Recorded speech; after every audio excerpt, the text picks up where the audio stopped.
Hi students, in this video I'm going to introduce the history of the United States in the 21st century as much as we can talk about it. A disclaimer that I always give when we get to this sort of period in history: it's very difficult for us to accurately evaluate which events, which people are truly significant and truly important without the hindsight of more time. So this is somewhat speculative, a little more speculative than usual, but I'm going to try and sketch out what appear to be some of the main events of this period as well as I can. As we enter this time period, we are entering a period where the United States has been triumphant in the Cold War and still faces new enemies and challenges, both at home and abroad. It's a period during which the American population continues to increase and tops 300 million. It's a period during which this population diversifies mostly as a result of increased immigration and particularly increased Latino immigration. And you have a rising Latino population that's moving towards representing about 20% of the country's population.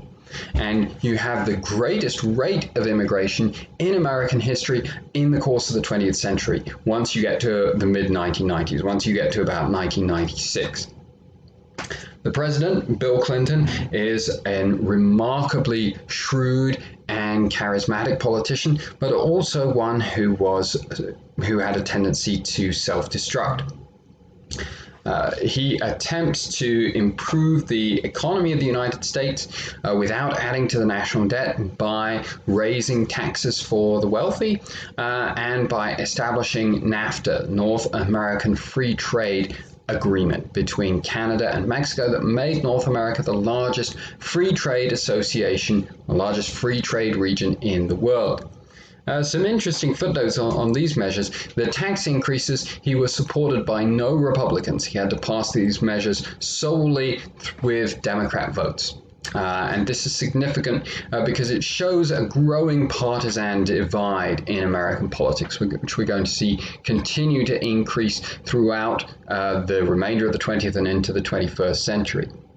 When it came to NAFTA, this was supported by Republicans who supported free trade, but opposed by a number of Democrats who feared that this would harm the wages of American workers, union workers who they were representing.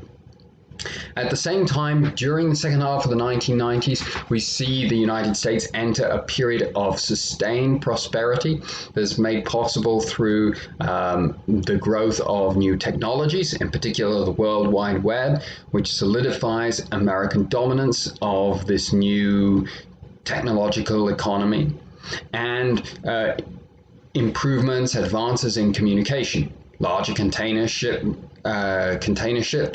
larger cargo jets, instant communication. These all make trade across the world more efficient, more profitable, and the United States is especially well positioned to take advantage of these opportunities. In other domestic policies, Bill Clinton attempts to establish a government-funded healthcare. Healthcare prices have been rising significantly ever since the development of Medicaid and Medicare. Once medical providers discovered that governments would pick up the bill, we find that their prices increase. At the same time, as their profits increase, more people are suing them. They see them as targets for lawsuits. As the lawsuits increase, the medical insurance required for medical providers also increases, and that in turn drives up the price. So healthcare is becoming more expensive, and this is Clinton's solution to this problem.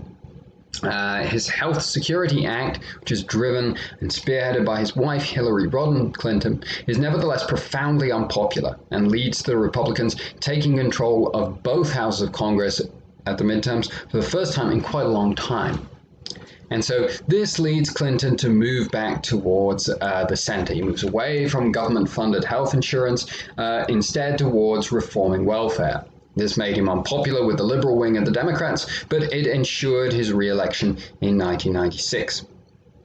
In foreign affairs, he intervened in Eastern Europe and led a NATO alliance or a NATO force to try and minimize genocide in Bosnia and Kosovo.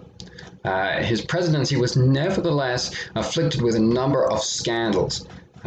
Firstly, a real estate scandal, kind of cash for access scandal called Whitewater, and then more infamously, the Monica Lewinsky scandal, in which Clinton had an affair with a 22-year-old White House intern, and then lied about it under oath, tried to convince Monica Lewinsky to lie about this affair under oath.